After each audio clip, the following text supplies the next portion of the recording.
adik-adik, terima kasih atas kehadirannya di tempat kami. Semoga pendalaman malam ini dapat berjalan dengan lancar, yaitu katekese yang ke-6 dan ke-7 di Loto Romo, karena besok minggu sudah rekoleksi. Jadi sekaligus nanti Romo memberikan peneguhan bagi kami lingkungan Fransiskus Xaverius. Untuk petugas kami serahkan kepada Pak Widi pemandunya, dan Bundari nyanyiannya monggo saya persilahkan. Nyanyiannya tinggal Pak Widi. Ya, putar sudah. Selamat malam Romo, selamat malam Bapak Ibu serta saudara-saudara yang terkasih dalam Tuhan. Selamat malam. Malam hari ini seperti yang bisa sampaikan, kita sudah menginjak materi katekese yang ke-6 dan ke-7. Jadi, semoga nanti dengan dua materi ini dapat kita padukan bersama-sama dan benar-benar akan menjadi bekal bagi kita, keluarga kita, dan kemudian kita semakin bersatu hati, bersemangat dalam menggereja. Baiklah, kita masuk dalam suasana batin. Kita akan mulai untuk memasuki materi katekese yang ke-6 dan ke-7 pada malam hari ini dalam rangka menyongsong keluarga sedunia yang ke-10 yang nanti terpuncak pada tanggal 22 sampai dengan 26 Juni 2022. Baiklah, kita buat tanda kemenangan Kristus dalam nama Bapa dan Putra dan Roh Kudus. Amin. Semoga Tuhan beserta kita Sekarang dan selama-lamanya. Semoga kasih karunia Tuhan selalu beserta kita. Sekarang dan selama-lamanya. Romo Budi, Bapak Ibu sekalian, serta adik-adikku yang terkasih dalam Tuhan. Sore hari ini kita berkumpul di sini dalam suasana yang membahagiakan. Saya yakin tidak ada satu dari antara kita yang datang ke sini dengan hati susah. Tapi yang jelas kita bergembira, kita bahagia. Karena apa? Karena kita bertemu dengan saudara-saudara kita. Karena kita masih diberi kesempatan untuk bisa bersharing, menguatkan satu sama lain di antara keluarga kita. Kita masih ingat bahwa materi ini secara umum adalah setiap keluarga dipanggil kepada kekudusan. Dan materi ini sudah kita bahas secara lengkap pada katekese yang sebelumnya. Jadi saya yakin tidak lagi ada pertanyaan kudus itu seperti apa ya? Apa keluarga kita juga bisa kudus ya? Jadi puji Tuhan, kita semakin mantap menatap masa depan bersama anak-anak kita, bersama orang tua kita, bersama seluruh saudara seiman di gereja kita. Marilah berdoa. Allah Bapa yang Maha Baik, kami bersyukur atas karunia dan rahmat yang Engkau berikan kepada kami, karena Engkau sudah menganugerahkan kepada kami orang tua yang sudah mendidik, membimbing dan mendampingi kami. Kini kami juga sudah menjadi keluarga. Dengan demikian orang tua kami saat ini sudah menjadi kakek, nenek, dan lansia bagi cucu-cucu atau bagi anak-anak kami. Bapak yang penuh kasih, semoga para orang tua, kakek, nenek, dan para lansia pada sore hari ini kami doakan mereka juga mendapatkan rahmat kebahagiaan, rahmat sukacita. Dan dengan demikian kakek, nenek, dan para lansia berbahagia dalam diri anak-anak dan para cucunya. Pada kesempatan ini Kami juga berterima kasih atas rahmat kekudusan kepada keluarga kami. Ajarilah kami untuk selalu rendah hati, mau belajar, mau saling memaafkan atas kelemahan-kelemahan kami. Semoga kami dengan rasa yang tulus berani menyampaikan ucapan terima kasih, menyampaikan ucapan tolong bantu aku, dan juga permohonan maaf kepada semua anggota keluarga kami.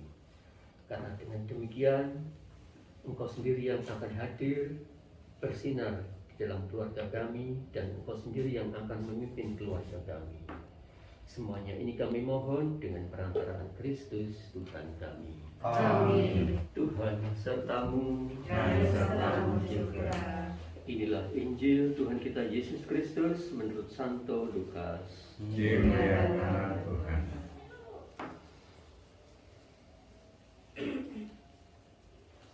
Adalah di Yerusalem seorang bernama Simeon.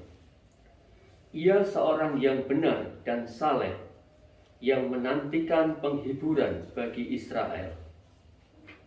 Roh Kudus ada atasnya, dan kepadanya telah dinyatakan oleh Roh Kudus bahwa ia tidak akan mati sebelum ia melihat Mesias, yaitu Dia yang diurapi Tuhan. Ia datang ke bait Allah oleh Roh Kudus. Ketika Yesus anak itu dibawa masuk oleh orang tuanya untuk melakukan kepadanya apa yang ditentukan hukum Taurat. Ia menyambut anak itu dan menatangnya sambil memuji Allah, katanya, "Sekarang Tuhan, biarlah hamba-Mu ini pergi dalam damai sejahtera sesuai dengan firman-Mu. Sebab mataku telah melihat keselamatan yang daripada-Mu, yang Engkau telah sediakan di hadapan segala bangsa, yaitu terang yang menjadi pernyataan bagi bangsa-bangsa lain dan menjadi kemuliaan bagi umat-Mu Israel." Dan bapa serta ibunya amat heran akan segala apa yang dikatakan tentang dia. Lalu Simeon memberkati mereka dan berkata kepada Maria, ibu anak itu, "Sesungguhnya anak ini ditentukan untuk menjatuhkan atau membangkitkan banyak orang di Israel, dan untuk menjadi suatu tanda yang menimbulkan perbantahan. Dan suatu pedang akan menembus jiwamu sendiri, supaya menjadi nyata pikiran hati banyak orang." Lagi pula di situ ada Hana, seorang nabi perempuan, anak Fanuel dari suku Asyer. Ia sudah sangat lanjut umurnya. Sesudah kawin, ia hidup 7 tahun lamanya bersama suaminya, dan sekarang ia janda dan berumur 84 tahun. Ia tidak pernah meninggalkan bait Allah dan siang malam beribadah dengan berpuasa dan berdoa. Demikianlah sabda Tuhan. Terpujilah Kristus. Semoga oleh pewartaan Injil ini iman kita semakin diperteguh. Amin. Romo serta Bapak Ibu serta saudara-saudari yang terkasih dalam Tuhan, seperti yang tadi diungkapkan oleh Bu Sis di awal tadi, bahwa materi kita ini akan dipadukan. Meskipun dipadukan, tetapi kita juga tetap menarik benang merahnya di mana, begitu ya. Jadi Bapak Ibu semua kan mempunyai teks ya. Jadi untuk materi ke-6 pada malam hari ini yang dibahas adalah kakek, nenek, dan lansia. Dan di materi 7, materi puncak itu adalah kita membahas 3 kata kunci: tolong, terima kasih, dan mohon maaf. Dengan demikian Bapak Ibu, kita akan coba mengupas satu persatu dan mencari benang merahnya dari kedua katekese ini. Nah, saya akan mengantarkan dengan mencoba Bapak Ibu di materi ini, di materi yang dibagikan ini, itu ada pesan Paus dalam audiensi umum. Ini disampaikan pada tanggal 11 Maret 2015 oleh Paus Fransiskus. Dan di sini itu dibahas mengenai para lansia, Bapak Ibu. Jadi Paus mengatakan seperti ini. Kita ini lansia.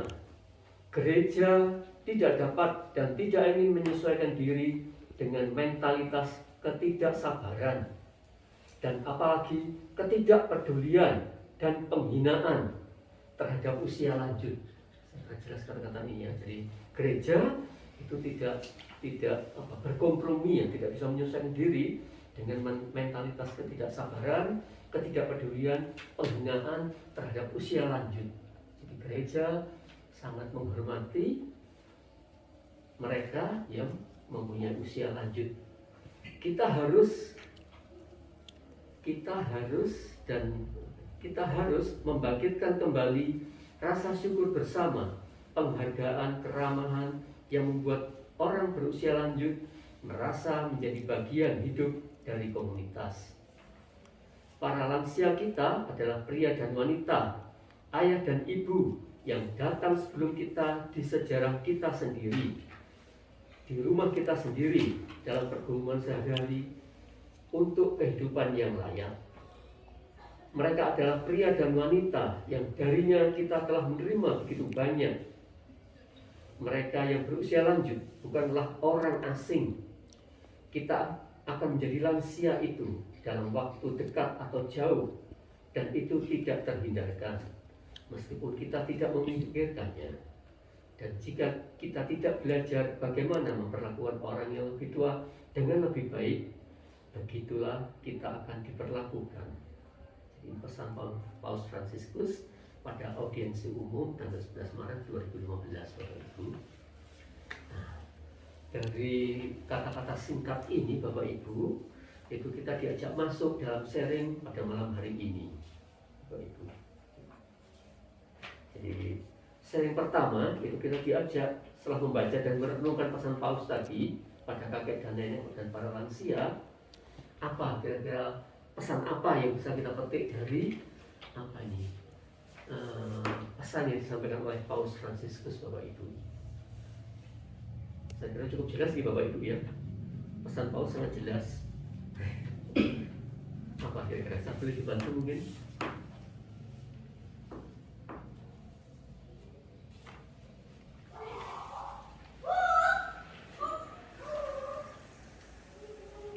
Ya, pesan Paus sangat jelas, yaitu gereja tidak dapat dan tidak ingin menyesuaikan diri dengan mentalitas ketidaksabaran. Menjadi kenyataan bagi kita semua. Kita masing-masing juga mempunyai orang tua. Kadang-kadang kita tidak sabar pada orang tua kita ya. Diakui atau tidak diakui, dan harus diakui. Kita seringkali tidak sabar pada orang tua kita. Yang pertama, apalagi ketidakpedulian, ini lebih dalam lagi ya. Kono-kono makan, silahkan makan sendiri, ambil sendiri. Mau nonton TV, silahkan cekat sendiri. Tidak ada kata-kata untuk komunikasi, tidak ada, sudah silahkan apa saja silahkan untuk dikerjakan. Penghinaan, ini yang lebih runyam lagi Bapak Ibu ya. Padahal kita selalu mengatakan kepada anak kita, jangan lakukan itu nanti akan menjadi apa ya, seperti malin kundang itu apa ya, kuat ya. Nah, padahal kita sendiri kepada orang tua nggak boleh menghina ya. Jadi sama sebenarnya status kita juga sebagai anak bagi orang tua kita. Ini sharing yang pertama. Nah, sekarang kita menginjak sharing kedua, Bapak Ibu.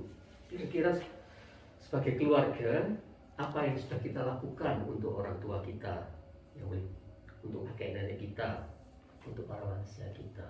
Ini kita bisa bersharing ya. Saya kira kita masing-masing punya pengalaman, meskipun hanya sebentar. Pengalaman saya meskipun hanya beberapa bulan ibu kandung saya ada di rumah, itu tuh ada pesan dari saudara, stop, iso apa ini? Dalam bahasa Jawa ini Romo, kalau kamu ibaratnya bisa apa ya, bisa merumat orang tua, merawat orang tua, itu berkatnya luar biasa. Pertamanya semangat memang ya, kan godaan selalu timbul pada akhir-akhirnya. Ya kita paham, lansia mempunyai keterbatasan daya ingat bukan seperti kita lagi. Itu pengalaman saya. Mungkin Bapak Ibu ada yang mempunyai pengalaman ini. Seperti Pak Tuk dulu saya kira pernah ya bersama orang di sini ya Pak Tuk ya. Atau yang lain yang saya tahu siapa? Oh, Mbak Titik pun ya, meskipun itu sebagai ibu kan juga Mbak Titik putra ragil ya, putri ragil ya. Itu bagaimana merawat lansia meskipun itu ibu kita sendiri. Monggo kita saling berbagi. Apa yang pernah kita berikan, apa yang pernah kita lakukan untuk melibatkan kakek nenek kita para lansia. Meskipun ada Roma tidak apa-apa, kita biasa saja. Ya Roma ya. Nanti kita saling berbagi. Mari Bapak Ibu. Atau Pak Gius dulu mungkin yang berbagi. Asal pengalaman Pak Gius. Dia nggak nomor apa-apa. Pengalaman saya dulu saat ada orang tua kami, orang tua saya sendiri, ibu saya sendiri itu ngajari bahasa yang sangat halus. Tapi tidak tahu keluarnya dari saya ini kok seperti kasar seperti ini. Contoh seperti saya, rambut saya gondrong, ibu saya itu nggak pernah marah, itu nggak pernah. Karena mau mendekati duit minta tadi, apa kok potongan rambut orang rai sama potongan rambut, ngono ya, ini mereka marah itu seperti itu. Jadi tidak orang potong rambutnya, kalau mau putih potong rambutnya, enggak. Dia apa kamu habis? Kok nggak bisa potongan rambut? Jadi bahasanya sangat halus sekali. Dengan saat mertua ya kepingin juga jadi seperti apa yang katakan Mbak Yu tadi, merawat ya. Dan kita ini getun ya boleh getun. Misalnya dari memang di belakang. Seperti mertua saya saat itu ikut di rumah itu enggak tahu berapa tahun 5 atau 9. Itu sudah ikut lama di rumah, akhirnya jatuh sakit. Saya saat itu karena kondisi ekonomi menurun, akhirnya saya taruh di RKZ, itu kelas 4. Ya ampun abang loh, iki mak kok tadi ini dengan bapak, dan saya mikir ini. Akhirnya saya dengan istilah dipindah ke kelas 2. Saat di sana pindah ke 2, agak lumayan. Bener ya orang tua ini ada kayak gini. Akhirnya beberapa hari ya dipanggil Tuhan ya. Tapi akhirnya kami agak bangga, agak terhibur ya karena sudah bisa memindahkan orang tua ini kelas 4 ke kelas 2. Itu pun juga menjadi perbincangan. Orang tua itu ada mengenai barang dan sebagainya. Sudah, akhirnya jadi saya pindah terus apa enak. Akhirnya kami pindah ke kelas 2. Akhirnya agak terhibur ya bisa memindahkan. Tapi ya apa boleh buat, kita sudah berusaha yang sebaik mungkin tapi Tuhan enggak lain. Nah dari situ saya memetik bahwa kita bisa seperti ini ajaran dari orang tua. Kita bisa hidup seperti sekarang ini karena ajaran dari orang tua. Kita tidak bisa kalau mengandalkan adik, mengandalkan kakak dan sebagainya, tidak bisa. Kita bisa mengandalkan orang tua ini loh. Orang tua yang dulu itu ngajar kita seperti ini. Ya kita harus melakukan seperti ini. Cuma yang kalah sekarang ini saya dengan ibu saya soal doa. Ibu saya itu sangat tekun sekali doa. Bahkan di Ngerjo itu dia membuat kelompok yang jam 3 sore itu apa Keras itu? banget. Korongka. Enggak kan? Apa juga korongka barangnya. Loh, so itu relatif yang cepat dari karena dekat sama Tuhan. Oh ya wis. Ya, salah. Akhirnya ya tanggal 25 Natalan dia masih melayani Romo datang di sana. 26 panggil Tuhan. Dia masih giat ini. Mandi, keramas, meninggal ya. Untuk berduka. Saya ingin udah tapi saya ingin mati aku. Saya takut meninggal. Makanya saya masih rokokan itu karena saya takut meninggal. Saya kalau sudah berani meninggal berarti saya berhenti rokok. Itu aja Pak. Terima kasih Pak Gius, pengalaman yang sangat manusiawi Pak Gius. Kita semua mengalami hal yang sama. Moga Bapak Ibu yang lain bisa menambahkan. Ya, kita ini manusiawi ya, pengalaman-pengalaman kita sehari-hari. Bagaimana dengan orang tua kita. Tapi juga mohon maaf ini Bapak Ibu, meskipun kita belum melihat satu persatu dari kata-kata maaf, terima kasih dan apa tadi, tolong tadi, itu bisa juga dipadukan di sana. Jadi karena apa ya, memang sejak awal ya kita padukan, kita coba. Ya. Dari saya Nah, monggo Bu, monggo Bu. Saya sudah 6 tahun ditinggal oleh bapak dan ibu saya. Pertama, saya memang merawat secara tidak langsung bagi orang tua dari Pak Wijan, terutama Simbo itu.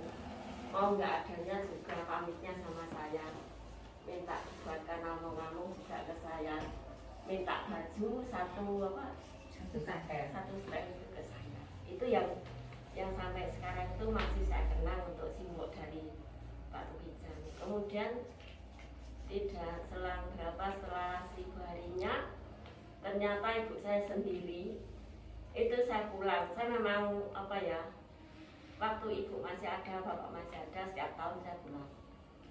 Saya pulang tuh saya tanya, Mbok, apa mulai nang Malang pesen apa? Aku njaluk klambi putih satu pokoknya satu pel. Ya kita langsung sampai sini selesaikan. Saya kirim sampai 2. Ternyata yang dipilih itu baju yang sudah saya pakai. Itu yang dipilih. Yang baju saya buatkan, padahal saya nggak bilang kalau itu baju yang baru, yang lama enggak, karena juga saya pakai. Setelah itu Romo Yadi masuk rumah sakit di ruang ICU. Ibu saya dipanggil ditelepon adik itu, ibu juga masuk ruang ICU. Saya sendiri sakit pada waktu itu, langsung kambuh lagi, saya keluar darah. Romo Yadi minta saya pulang, wis sana berobat lagi. Nah, dari situ pengalaman yang saya petik dari ibu saya itu, dia setiap kali sakit begitu parah minta perminyakan. Setelah perminyakan berapa bulan sembuh. Seandainya dia sering minta perminyakan, setelah sakit itu enggak mau perminyakan tapi minta gendong ke gereja. Karena rajin memang doa besar di depan sendiri. Setelah itu dicari sama cucunya, Mbak mana? Enggak ono, tak dikasih Kristi. Enggak tahunya ibu saya itu di depan sendiri. Terus dia merasa badannya itu seperti disiram ada api gitu, terus panas lagi. Terus dia bisa jalan pulang sendiri. Padahal jarak gereja sampai rumah itu 1 kilo. Terus jalan kaki. Dicari cucunya enggak ada. Sampai di rumah Mbah, kalau saya mulai, aku mulai dewe. Nah aku mau di sembuh karo Gusti Yesus aku bisa melaku. Itu semangatnya ibu saya. Sampai sakit yang terakhir itu dia masuk rumah sakit. Kemudian dalam 1 malam itu sudah gelisah terus. Terus sama adik saya dipanggilkan Romo, perminyakan. Setelah itu anteng, dia hanya pesan begini sama anak-anaknya, besok aku mau pulang. Cara bahasa Indonesianya, tapi kamu nggak boleh nangis. Dia nangis lah, nek mbok mulai salawase ya aku ya susah. orang leh nangis. Pokoknya dipesan gitu. Adik saya nunggu itu nangis saja di blok itu dibilang nggak boleh nangis. Nah, bapak saya itu jenguk ke rumah sakit, pamit. Wis ya mbok lek golek obat aku tak mulai ngopeni omah.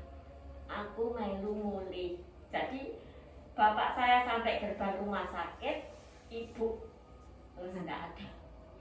Nah, sampai suster tuh bingung mau ke rumah memberitahu bapak itu karena apa tadi baru ketemu kok ada berita seperti ini kan mungkin bapak juga terkejut gitu. Tapi sampai lama akhirnya juga bapak hanya apa berita itu kalau ibunya ada itu ya bagaimana mengerti nggak punya diambil yang punya itu yang membuat keteguhan kita seandainya kita itu apa diberi waktu seperti itu dan bisa memahami apa yang dikehendaki Tuhan. Terus setelah itu juga bapak itu merasa kehilangan. Saya pun sekarang itu merasa kangen. Kalau kangen itu pengennya pulang ke Lampung tapi pulang ke siapa? Itu yang membuat saya kangen Pak Widi. Terus terang saya dengan orang tua itu kadang merasa kangen, sungguh kangen. Hanya saya bawa dalam doa. Itu mungkin peninggalan dari orang tua saya kalau ada susah, kalau ada apa di dalam doa pasti ada kekuatan itu saja. Itu mungkin Pak Widi pengalaman sedikit. Terima kasih Sis ya, jadi satu pengalaman yang indah. Saya yakin bisa jadi tidak semua dari kita mempunyai pengalaman indah ya, karena tidak bersama orang tua. Tapi inilah yang menguatkan kita ya. Artinya ini kan kita usia paruh baya semua. Begitu ya Romo. Kan begitu pengalaman-pengalaman ini seperti Pak Dwi juga sampaikan. Oh siap saja nih ya.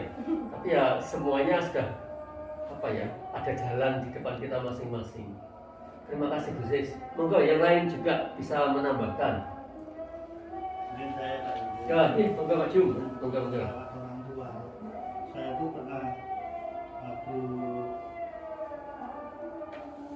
banyak anak yang di Jalan Pacar itu kadang malam-malam jam 2, jam 1 itu saya di WA, di telepon. Pak Jum, Bapak bilang gitu, saya sudah bawa sepeda ke sana. Lalu langsung saya bawa ke Teja, ke rumah sakit Teja. Kemudian yang terakhir itu jam 2 malam, sudah keadaannya sudah menggigil, sudah parah itu. Terus saya sendirian, tidak ada temannya. Langsung saya bawa di sepeda, saya boncengan, terus tangannya saya pegang gini ke rumah sakit. Tidak ada yang ngantar, tidak ada teman. Sampai di sana diperiksa-periksa, terus akhirnya harus ngamar. Setelah 1 hari 1 malam itu saya disuruh tidur. Pas Kamis malam Jumat itu saya disuruh tidur. Wes turu iki wis bengi. Ya Kung, saya bilang gitu. Tapi saya perasaan saya kalau saya tidur nanti pasti ditinggal, saya tidak tahu. Terus sampai jam 5 pagi, wis turu itu sudah malam, sudah saya tidak tidur. Setelah itu jam 6 saya pamit pulang.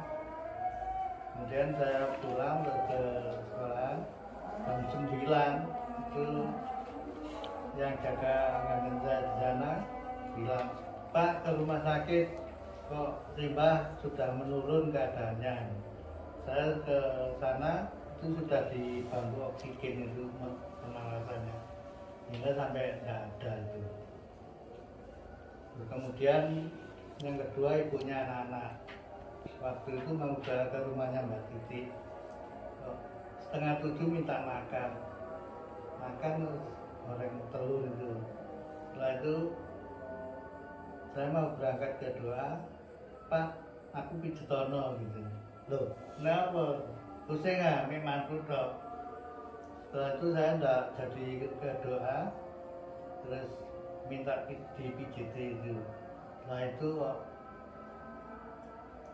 mudah-mudah gitu, terus saya enggak habis pikir, terus langsung saya bawa ke MKSF. Di sana foto di scan itu ternyata diabetesnya tinggi, terus gula darah tensinya juga tinggi.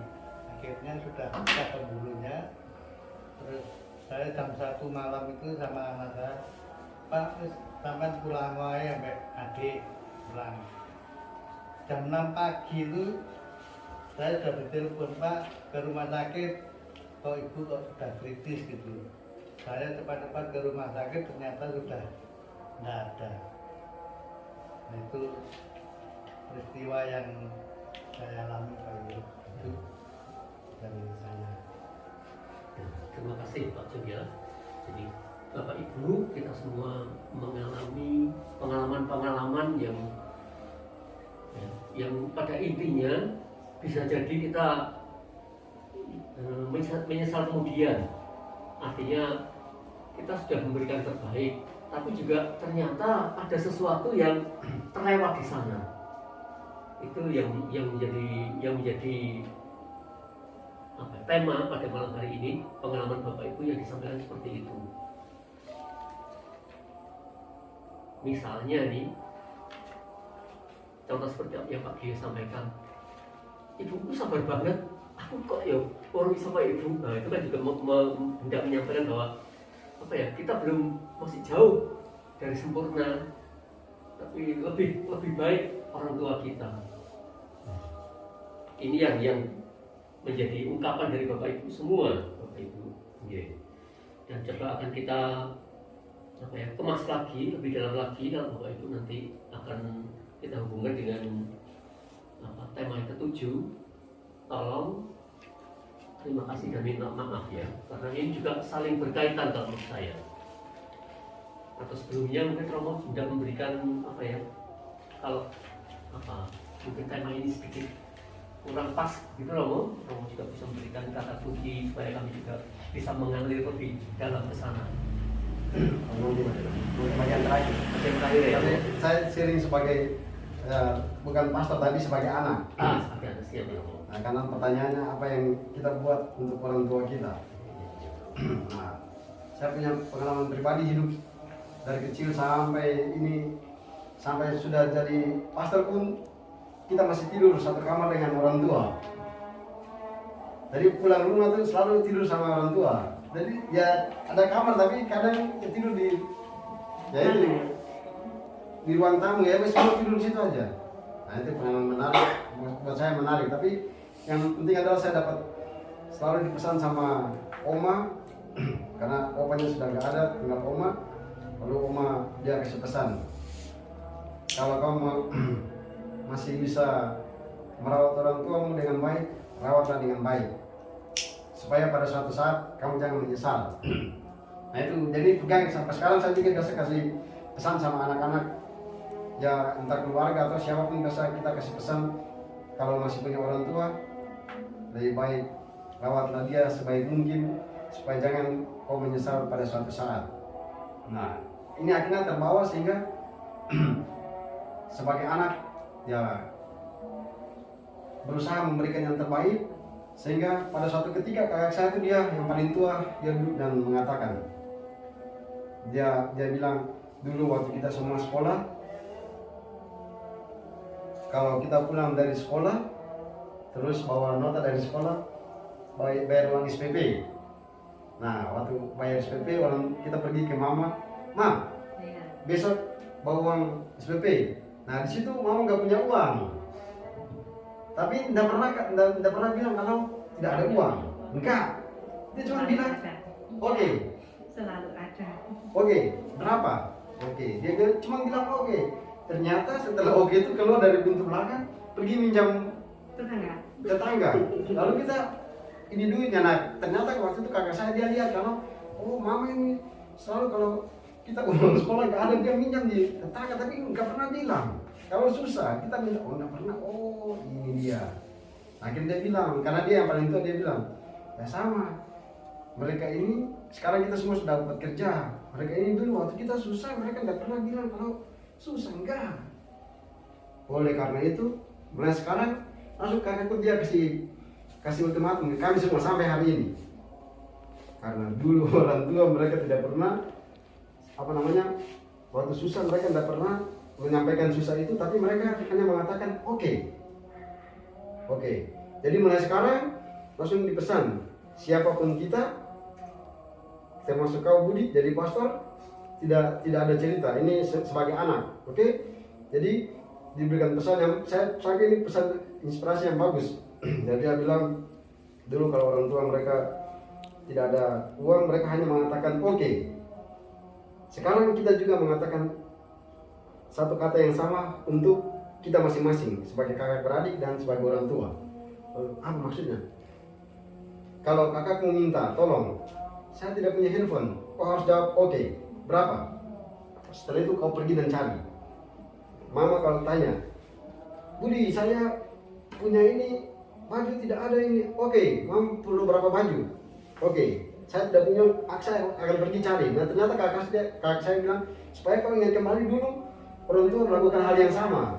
Jadi semua hal itu untuk keluarga harus jawab oke terlebih dahulu. Oke, baru pergi cari. Maka sampai sekarang orang tua, kakak, adik minta tolong sesuatu, oke, langsung jawab oke, baru ya mencari. Saya ditelepon dikira, nah gimana? Mama sudah meninggal, sudah toh semua sudah selesai toh, tinggal telepon aja. Siapa yang menangis berarti dia belum berbakti kepada orang tua. Titik. Oke? Jadi sampai situ akhirnya semua tidak menangis karena sudah semua yang terbaik kita sudah berikan kepada orang tua. Toh? Jadi kan kita bertugas. Saya bertugas di Surabaya. Mama, Bapak, jalan-jalanlah ke Surabaya. Kalian sudah, jadi kan ya mungkin kayak Pak Gius dan Bu Gius nanti kalau sudah jadi anak sudah jadi pastor, kadang kan orang bilang, wih jadi pastor itu jangan dekat dengan orang tua. Kadang mereka bilang gitu, yang ngomong gitu tuh cuma ngomong di mulut Pak. Waktu kita sakit, yang pertama menangis itu mama dan bapak, nggak ada orang yang menangis selain mereka itu. Jadi yang mereka tahu perhatikan. Jadi ya sudah, datanglah ke sini jalan. Jadi mama sama papa datang ke Surabaya 1 minggu, nanti yang di Jakarta, jangan ke Jakarta, jangan lagi ke Jakarta. Jadi keliling semua. Jadi pas meninggal kan sudah tuh semua yang terbaik kita sudah berikan, VVIP sudah keliling kemana-mana, sudah tuh. Jadi akhirnya nggak ada yang menangis. Jadi waktu meninggal itu bilang, sekarang saya pastor, saya akan melakukan dengan penuh rasa bangga. Jadi pegang salib, sudah mama kok pergi. Karena tadi melakukan dengan bangga karena kan semua sudah dipersiapkan dengan baik. Jadi kita puas tuh. Masa selama hidup kan kita puas karena apapun yang kita kasih, pelayanan terbaik kita sudah berikan. Nah itu akhirnya saya kemudian merefleksikan. Setiap kali pergi memakamkan orang, selalu saya lihat orang nangis itu seperti anak kecil gitu. Oh ini pasti belum berbakti. Karena kalau yang mereka yang sudah berbakti, kadang mereka bilang sudah semua yang terbaik sudah kita berikan. Jadi kadang itu kita lihat pas pemakaman gitu, waktu awal-awal kadang misalnya romonya datang terlambat, itu mana romonya? Saya biasa kalau mau pergi pemakaman itu biasa saya pura-pura terlambat. Karena yang sebelum kita datang mereka bilang, "Rom mana? Loh, ini sudah jam ini." Ngomong cerita mati. Pas kita mau tutup jenazah, dia yang tadi ngomong, "Mana Romanya?" Itu dia yang pertama nangis itu. Ternyata dia nggak mau kalau orangnya mamanya cepat pergi nangis. Tadi kau bilang, "Mana Romanya?" Sekarang kok duluan nangis. Nah, tapi intinya tadi, pesannya tadi selama masih punya apa yang bisa kita buat untuk orang tua, lebih baik kita lakukan supaya waktu mereka pergi itu ya kita bangga karena ya sudah semua sudah kita berikan, meninggal pun kita sudah buat yang baik. Nah yang terbalik adalah waktu hidup kita tidak perhatikan, nanti mati baru kita pesan peti yang 100 juta ya terlambat. Waktu hidup tidak perhatikan, mati baru sok-sok datang lalu buat tenda bagus-bagus, beli makanan yang bagus-bagus, padahal waktu hidup tidak beli makan bagus. Ya tapi pesannya itu, pertanyaan tadi itu, ya apa yang kita buat untuk orang tua, selama kita masih bisa melakukan yang terbaik, lakukan. Karena pada akhirnya kita juga akan jadi tua, yang menikah akan jadi bapak mama, ya sudah mereka yang di bawah kita akan melakukan hal yang sama untuk kita. Itu saya terlepas dari itu, saya sendiri sebagai anak. Terima kasih. Terima kasih Romo, satu inspirasi bagi kita semua dan ini. Ya, semua yang di sini bisa merefleksikan apa yang sudah terjadi pada diri kita sendiri, dan Romo rupanya sudah mengalami Romo ya. Jadi dengan begitu pasti dari kita ada yang mengatakan wah sudah terlambat. Wah kita belum terlambat Romo. Iya. Jadi yang belum terlambat boleh memulai ya Romo. Siap Romo, terima kasih Romo. Oke. Baiklah Bapak Ibu sekalian, itu tadi refleksi kita kepada para lansia, kepada kakek nenek kita, tapi juga mungkin kepada orang tua kita yang sudah lanjut usia. Jadi, inilah yang diharapkan. Nah, sekarang dari sudut pandang orang tua itu sendiri, Bapak Ibu, ya, kita banyak mengalami orang tua yang sudah berproses mulai dari seperti kita saja dulu ya, dari anak-anak menjadi dewasa, berkeluarga, dan nanti menjadi opa dan oma ya, yang kita sendiri mungkin belum menjadi opa dan oma, tapi kita nanti juga akan menjadi orang yang seperti itu. Pak Gius saja yang sudah menjadi opa dan oma, Pak Gius dan Bu Gius. Tapi dalam hal ini dan siapa? Bu Enda. Oh, Buyut malah ya. Nah seperti itu. Jadi yang sudah saya katakan Bapak Ibu, disinilah artinya seperti apa toh orang tua itu ya. Kadang-kadang kan kita mengalami nih, orang tua itu sudah seperti anak kecil lagi. Ya benar, karena memang dari sisi mental, dari sisi apapun juga itu sudah menurun ya. Nah, tetapi disinilah kita tetap memandang orang tua sebagai orang yang dalam istilah Jawanya itu mereka yang punya apa ini? Ini istilah Jawa loh, sembur, bukan sembur. Ada 3 sembur, yang terakhir Sembur tutur urut. sembur tutur urut, betul Pak. Itu. Jadi inilah kalau di bahasa Indonesia kan Romo, pengertian itu adalah sembur. Sebenarnya orang tua itu sebagai tiang doa Romo. Jadi orang tua sebagai tiang doa itu memberikan apa ya, pengaruh positif kepada anak cucunya. Ini hal yang luar biasa sebenarnya bagi kita. Dari pengalaman saya Bapak Ibu, ibu saya itu setiap jam 2, jam 1 bangun kemudian doa. Dan doanya dengan kata-kata yang terucap gitu ya, karena memang orang sederhana Romo, jadi berdoa dengan kata yang terucap, nyalakan lilin begitu, doa kemudian rosario sampai selesai. Dari pengalaman itu, karena Bapak Ibu tidak bersama saya di sini melakukan hal yang sama, dan terbukti kalau saya bangun, ibu sudah duluan bangun dan berdoa. Jadi saya rasa Karena cepat. Dan itulah yang kalau saya kembalikan ke diri saya, ya orang tua itu tiang doa bagi anak dan cucu-cucunya. Itu luar biasa. Jadi tidak ada orang tua yang mendoakan terserah nanti anak cucu saya jadi apa ya, tapi mendoakan yang terbaik untuk anak dan cucunya. Kemudian yang kedua tutur. Kalau saya tutur itu bukan hanya sekedar kata-kata, tapi ya dengan contoh tadi itu ya. Jadi semua kita sudah diberi contoh oleh orang tua kita, ya kita berproses ke sana untuk menjadi orang yang istilahnya ya bijak itu kayak apa ya. Tapi orang sederhana itu kebanyakan bisa menjadi orang yang bijak. Jadi kita berkaca dari orang-orang yang sederhana, dari orang tua kita masing-masing. Seperti itu. Kemudian uwur-uwur itu apa ya? Saya membahasakan memberi ya, jadi berbagi ya. Uwur-uwur itu kan berbagi itu ya, berbagi. Dan itu juga menjadi contoh. Kalau tadi Romo mengatakan, sini cucuku datang semua. Kita anak-anak kita yang beri uang kepada orang tua kita, dan omah kita yang berikan kepada anak cucu-cucunya. Jadi ya kembali lagi itu ya. Karena omah dan opa kita kan sudah pensiun, tidak punya dana lagi. Nah itulah jadi VVIP untuk orang tua kita, dan orang tua kita sebagai oma dan opa juga akan membagikan kepada cucu-cucunya seperti itu. Buyutnya juga seperti itu ya. Ini pasti ya, meskipun kita nggak kenal secara apa ya, kenal tapi bukan darah daging. Tapi biasanya kalau ada orang tua kemudian kita bawa anak kecil, ki untuk beli apa gitu ya, pulangnya dikasih apa ini, angpau atau saku begitu Romo. Itu umur-umur. Jadi inilah sebenarnya yang menjadi kata kunci bagi kita semua, karena kita juga akan menjadi orang tua, menjadi oma dan opa juga.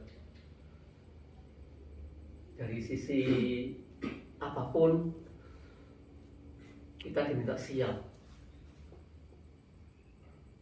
Saya sendiri juga masih membayang-bayangkan ya, anak saya itu laki-laki semua. Nanti kalau saya dan ibunya anak sudah menjadi tua, ini bagaimana? Karena kan dia akan pergi kepada pasangannya. Ya syukur-syukur seperti Pak Gius ada yang menjadi romo ya Pak ya. Yang begitu, tidak usah khawatir. Apapun pasti ada jalannya ya romo ya. Kira-kira begitu romo. Ya inilah manusiawi ya, kita kadang-kadang juga tidak kurang beriman. Tapi moga-moga dengan sharing seperti ini kita semakin dikuatkan.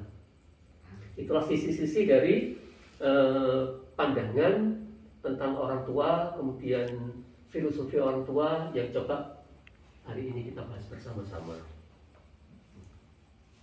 Baiklah Bapak Ibu,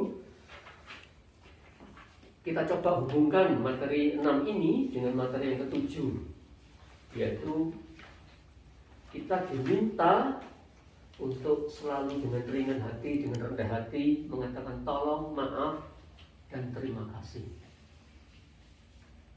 Kata-kata ini juga kata-kata yang sederhana, tapi saya yakin tidak mudah ya, tidak mudah diucapkan. Diucapkan pun mudah, tapi dengan tulus hati apakah benar saya sudah minta maaf kepada pasangan saya? Karena juga menjadi sesuatu yang apa ya, yang dapat pernah ketemu. Kembali lagi di masalah-masalah keluarga kita. Ya sudah menginjak usia perkawinan yang ke-30, ternyata kata-kata ini juga masih kata-kata yang sulit untuk diungkapkan, dipahami, begitu. Mungkin saya akan memulai dulu dari pengalaman berkeluarga awal dulu ya. Saya masih ingat tanggal 12 Juni 1993 kami diberkati. Kami pergi ke gereja, kemudian saya masih ingat juga tangan pasangan saya itu memegang tangan saya di sini. Saya itu juga ya namanya masih menjelang dewasa begitu ya. Kok ya kemeringat begitu ya. Tapi sebenarnya ini juga melambangkan Bapak Ibu bahwa kita itu punya kelemahan. Kita punya kelemahan. Artinya pasangan kita memegang tangan kita, tolong aku dikuatkan. Kita pun juga sebagai bapak itu juga seringkali harus minta tolong pada pasangan kita. Ada ini kita orang Jawa Romo, itu akan sangat senang gitu Romo. Kelihatannya kita tahu itu sederhana atau enggak ya. Kalau kita bangun pagi, kemudian kita sudah bersih di rumah, nengok ke dapur, sudah ada kopi, wah itu rasanya apa gitu pagi sih? Sudah siap. Kopi panas. Tidak tahu budaya Jawa, misalnya juga begitu ya Romo ya. Begitu juga Romo. Lewat kopi. Jadi ada kopi secangkir kopi itu rasanya, aduh terima kasih istriku sudah menyediakan kopi untuk saya. Padahal kita kadang-kadang nggak adil ya Pak. Nggak pernah membuatkan minuman untuk pasangan kita Romo. Apa kesukaannya gitu ya misalnya itu. Jadi kalau dalam istilah Jawa nakalan Romo, bapak-bapak itu. Jadi minta tolong. Kemudian kata maaf juga begitu. Sangat dimungkinkan bahwa kita untuk tiap kali dalam kelemahan meminta maaf kepada pasangan kita, kepada anak-anak kita, kepada orang tua kita. Dan yang terakhir adalah terima kasih. Jadi, berangkat dari 3 kata kunci ini Bapak Ibu, mari kita coba sharingkan seperti apa pengalaman kita selama berkeluarga, atau mungkin ada hal-hal yang ternyata menjadi inspirasi bagi kita semua. Kata kunci yang disampaikan oleh Romo Budi tadi di materi ke-6 ternyata belum terlambat kita memberikan yang terbaik untuk orang tua kita. Jadi hati-hati kalau ada saudara kita yang meninggal dan kita menangis, lah berarti bapak ibu belum memberikan yang terbaik. Itu hanya guyonan bapak ibu ya, tapi harapan dari kita semua bahwa kita memberikan yang terbaik untuk orang tua kita. Jadi ini pun sama di katekese ke-7 ini, tolong, terima kasih dan maaf. Romo Budi selalu mengatakan TTM ya, jadi supaya mudah. Tolong, terima kasih, mohon maaf. Mari Bapak Ibu, kita coba kupas satu persatu dari materi ini.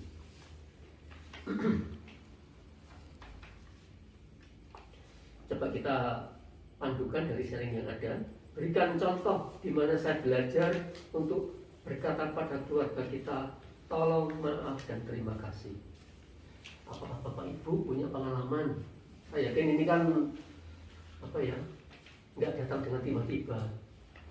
Tiga kata kunci ini. Tapi kita juga mungkin ada pengalaman, aku tidak bisa belajar sepo, ya bisa jadi Romo Budi, siapa tahu. Ternyata kita belajar kata tolong, maaf, dan terima kasih setelah kita dengan Romo Budi. Jadi kalau saya boleh sharing pada kesempatan yang pertama ini, itu justru waktu saya bekerja di satu tempat dan pastor itu selalu mengatakan, wis toh, apa yang sudah saya buat ini itu juga bukan apa-apa, karena Tuhan sendiri sudah memberikan yang terbaik untuk kita. Dari kata-kata itulah saya berangkat bahwa saya juga harus memberikan dengan cuma-cuma untuk orang lain sebagai ungkapan terima kasih kan itu ya. Jadi kita banyak belajar dari sekitar kita. Seperti saya katakan, saya belajar dari waktu saya bekerja. Romo selalu mengatakan orang yang bekerja tidak boleh lapar, keluarganya nggak boleh lapar. Artinya, ya nyambut gawe sing tenanan supaya nanti Anda juga dapat rezeki yang cukup untuk anak-anakmu. Nah, karena saya diberi rezeki yang cukup, nah, saya juga bekerja dengan giat sebagai wujud rasa terima kasih saya. Bapak Ibu sekalian, ini salah satu contoh kata terima kasih yang saya ungkapkan dalam kehidupan sehari-hari saya. Baik, Bapak Ibu, monggo kita saling sharing. Kira-kira Bapak Ibu punya pengalaman seperti apa dari tiga kata TTM tadi? Tolong, terima kasih, dan mohon maaf.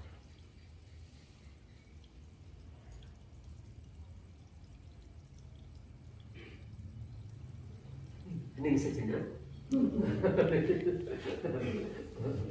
Monggo yang belum. Pak Tum mungkin yang mengawali pertama, Pak yang belum. Terima kasih. Yang tadi untuk keluarga dan yang lansia ya. Iya. Yang sedikit kalau saya lepas untuk menyampaikan itu sama seperti tadi pada semalam ya, tapi saya intinya merawat orang tua merasa puas ya, sehingga tadi kalau ada kata-kata kalau orang mengatakan kalau ada yang orang tua meninggal adanya nangis itu memang betul. Saya yakin bahwa anak itu tidak hanya satu ya, 7. Mungkin ada yang masing-masing itu merawat orang tua itu ya tidak sama, ada yang telaten, ada yang tidak, ada yang setia atau tidak, sehingga akan menyesal kemudian. Sehingga pada waktu meninggal itu dia merasa gimana gitu, sehingga nanti akan jatuh dalam hati sendiri. Itu resiko mereka masing-masing. Sehingga kita kadang berlomba yaitu berbakti peduli pada orang tua. Sehingga kalau di dalam keluarga saat ini minta tolong dan terima kasih. Kami pengalaman selama ini itu dikatakan saling pengertian sehingga tidak menemukan seperti disampaikan kata-kata, dalam arti gini, kita itu sama-sama sibuk tapi saling pengertian, sehingga dalam pekerjaan itu misalnya bangun pagi ya gimana tadi kalau kita sharing kan berbeda ya, satu bekerja mungkin satu tidak, atau yang satu bekerja di mana gitu, tapi satu tempat sekolah otomatis jam 7 kan harus sudah tepat waktu di sekolah, sehingga jam-jam bangun itu ya podo bangun ya, terus podo gerake, podo melayune nang pawon terus saling anu, misalnya kono kok repot iku sik mususi atau iku ngemet kompor kita ya yang lain gitu, sehingga yang jadi terkesan dalam hati saya itu setiap ada masalah besar kami itu menyampaikan, tetapi di situ tidak ada jawaban dan kata, namun kok terselesaikan, sehingga kami dalam hati ya terima kasih itu. Apa ya, ternyata istri saya itu bisa membanggakan kami, menghidupi kami begitu. Nah karena dalam kata itu harus disampaikan terima kasih. Itu aku nggak pernah itu jujur saja. Bahasa verbal ya. Oh terbaik bapak itu. Memang betul bahwa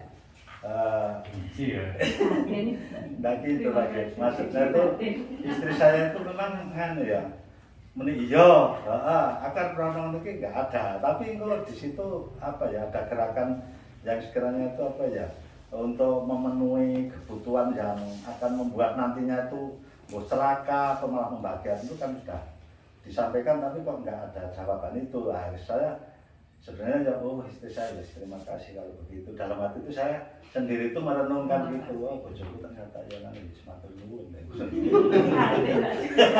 Itu jadi saya tuh ya itu nanti dalam hal di sesuatu yang istimewa bagaimana di situ, sehingga saya bayangkan bahwa ini istri saya itu ya istri yang baik.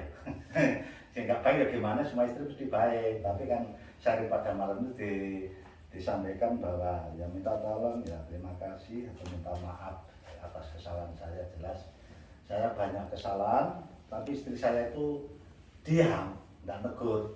Ya terima kasih, aku salah di Jarno. Tapi itu ngerti ya, itu ngertinya kan dia minta lapor kan. Itu saya tahu salahnya, tapi ya apa? Lo bukan pernah nggak tahu. Sebenarnya saya nunggu loh. Saya mungkin gimana? Natalnya ngaku romo. Nanti kalau saya udah ngaku putih, biar lebih tahu. Rahasianya nanti akan tahu lah. Di sini enggak, ada batas-batas tertentu. Tapi jelas bahwa istri sangat-sangat bertanggung jawab dalam rumah ini, gitu loh, Mas. Sehingga ya saya ada terima kasih, ya minta maaf, ya. Pas dengan materi ini. Ada ketiga-tiganya itu lengkap. Saya kira begitu. Terima kasih Pak Tuk ya. Ini ungkapan apa? Ungkapan kejujuran ya dari seorang Pak Tuk. Saya yakin ini jujur karena ada Romo Budi di tempatnya. Berarti setengah itu saya. Ya, minta pengampunan. Masih jujur karena ada istri itu jadi. Baik, ya inilah ya, saat-saat seperti inilah yang menurut saya sangat membahagiakan ya Pak Tuk ya.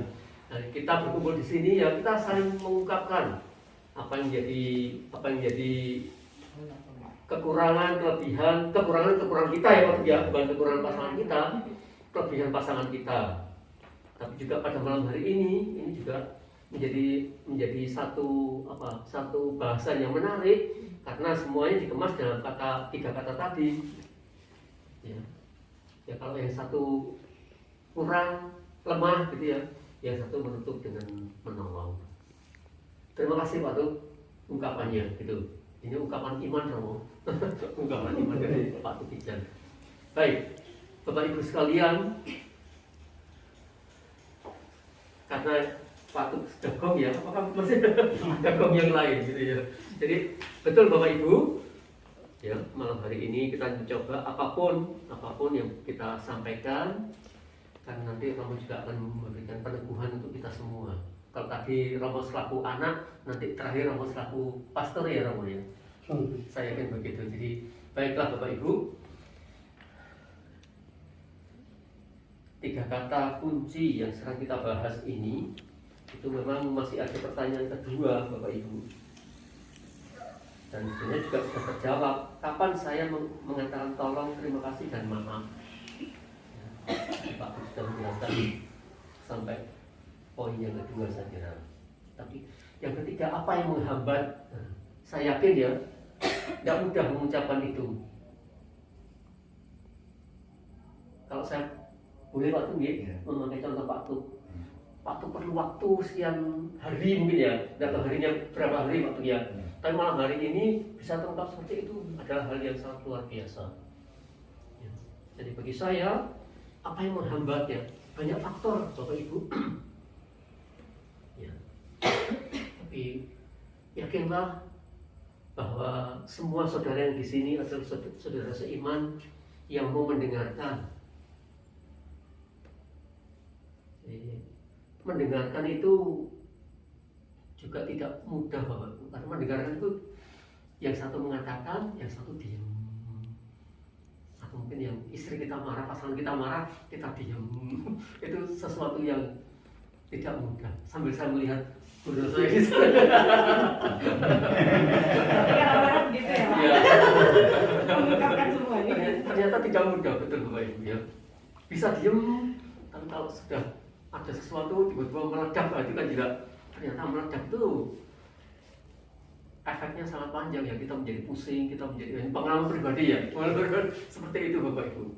Jadi mendengarkan entah itu pasangan kita atau mendengarkan apa ya, teman-teman kita selingkungan, aku ingin ini Pak. Ya saya dengarkan saja ya, karena saya juga tidak punya pengalaman pastoral ya. Ya saya dengarkan, tapi ternyata juga melegakan. Nah, proses-proses seperti inilah ya, yang bisa jadi itu mempercepat supaya proses itu tidak terhambat. Jadi mau berbagi dengan teman-teman selingkungan, Bapak Ibu yang lain yang bisa diajak berbicara dan mau mendengarkan, termasuk dengan pasangan kita. Ini adalah hal-hal yang sulit karena kita masing-masing punya ego. Ya, kita masing-masing punya mau berterus. Padahal Injil Tuhan selalu mengatakan sebelum matahari terbenam, kamu harus bisa berdamai. Tapi ini pun juga bukan hal yang mudah ya. Pengalaman membuktikan bahwa damai itu membutuhkan berdamai satu dengan lain, membutuhkan keberanian. Saya juga punya pengalaman, bukan pengalaman tapi pengalaman keberanian yang tidak saya ceritakan di sini. Di satu yayasan itu ada seorang pastor yang sangat di apa ya? Jadi semua yang di situ nggak ada yang berani mengatakan apapun juga. Tapi suatu saat saya berani menyampaikan sesuatu pada Romo itu. Romo itu hanya melihat saya sudah takut setengah mati. Tidak punya hati begitu ya. Bapak Ibu, berterima kasih kalau sekarang di Kepanjen Romo-romonya enak aja. Tapi kalau di yayasan kan saya dibayar, jadi saya juga segan atau takut ya. Tapi saya berani mengatakan sesuatu kepada Romo itu. Romo hanya melihat ke saya. Yo. Tapi ternyata itu tadi diselesaikan juga permasalahannya, dan itu wujud terima kasih bagi saya. Ini sharing yang biasa saya bagikan untuk Bapak Ibu sekalian. Jadi sama ya, untuk mau berdamai dengan pasangan kita atau dengan orang yang mungkin tidak pas dengan kita, itu membutuhkan keberanian mental ya. Tapi Bapak Ibu monggo. Jadi saya sudah memberikan dua contoh.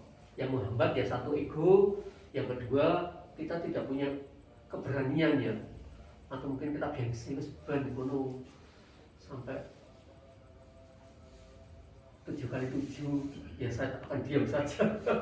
Bukan malah mengampuni tapi akan diam saja begitu. Atau mungkin Bapak Ibu mau menambah yang lain, apa kira-kira yang menghambat? Yang menghambat saya untuk mampu berkata tolong, terima kasih, maaf dalam relasi kita berkeluarga. Mungkin sedikit. Nah, waktu monggo. Yang menghambat itu kalau saya ini ya kan hidup ya, selama hidup berumah tangga ya. Iya. Karena kalau itu sekarang udah pensiun ya, terus ibunya kerja. Terus selama 38 tahun, hampir 40 tahun kan berdampingan dengan istri saya. Istri saya sudah kerja, saya juga kerja. Saya pensiunan duluan. Itu memang yang menghambat itu waktu, kembali waktu yang disampaikan Pak Widi tadi sangat mendasar ke saya, karena waktu itu membuat ego, Pak. Sehingga di situ tidak ada masalah. Terus pokoknya kita itu di dalam rumah tangga itu sibuk semua. Sibuknya itu kan mengarah pada pekerjaan tadi, sehingga kita tidak akan mempermasalahkan suami atau istri. Berjalan, Pak. Berjalan apa adanya. Terus sibuknya ke arah jam sekian sudah di sana, pulang capek, terus tidur, yang istri tidur, yang sehingga itu memang membuat hambatan kita itu seperti orang ya ego tadi. Kembali ini sangat-sangat mendasari dari pribadi saya. Kalau keluarga saya nggak tahu, kalau istri saya nggak merasa seperti itu, tapi kok saya itu merasa seperti itu, sehingga istri saya kalau ke sekolahan ya sekolahan, pulang ya pulang. Nah, saya kadang dia masih membutuhkan waktu yang lain gitu loh, waktu yang lain, sehingga nanti akan membuat dalam hal seperti yang disampaikan malam ini itu tadi akan terwujud gitu. Sehingga seperti masih ada waktu pulang ke rumah, ya, karena tadi capek dan sebagainya, nggak ada masalah itu. Ada masalah Pak ya? Ya, jadi dipikir-pikir lapor. Kalau secara idealisnya selamat datang, pulang gimana, di sekolah tadi gimana, capek dan macam-macam. Jadi ya nyun sewu ya, Bapak Ibu yang lain jangan mencontohkan jeleknya. Sehingga anak saya itu juga samanya itu saya yang kasihan itu, yang terlewatkan itu ya Rina itu karena sangat disiplin oleh didikannya ibunya, sehingga kalau pulang dari sekolah itu tidak bermain keluar tapi istirahat siang. Itu sangat-sangat, saya nggak tahu. Nah, saya pulang dari kantor kadang-kadang ini ya mampir kemana-mana itu, sehingga tidak mengganggu istri saya tidur siang. Kalau mak geludak itu ya kaget, ganggu.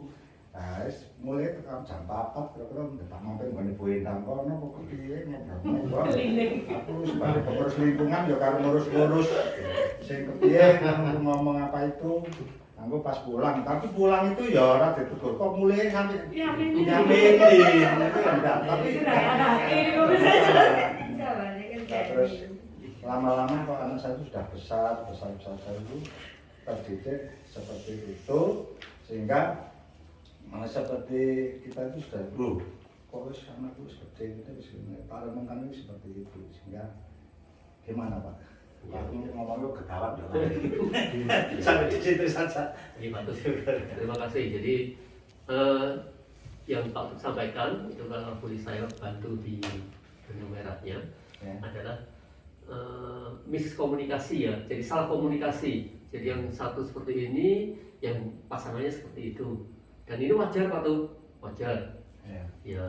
Karena apa? Karena ya pasangan itu dua pribadi Pak tuh. Pasangan tetap dua pribadi. Ya, dua pribadi. yang satu laki-laki, yang satu perempuan dengan kekasannya sendiri-sendiri. Mungkin nanti Romo bisa lebih menambahkan seperti apa ya Romo ya. Iya bisa jadi gitu. Tapi itulah uniknya pria dan wanita yang dipadukan dalam sakramen perkawinan gitu.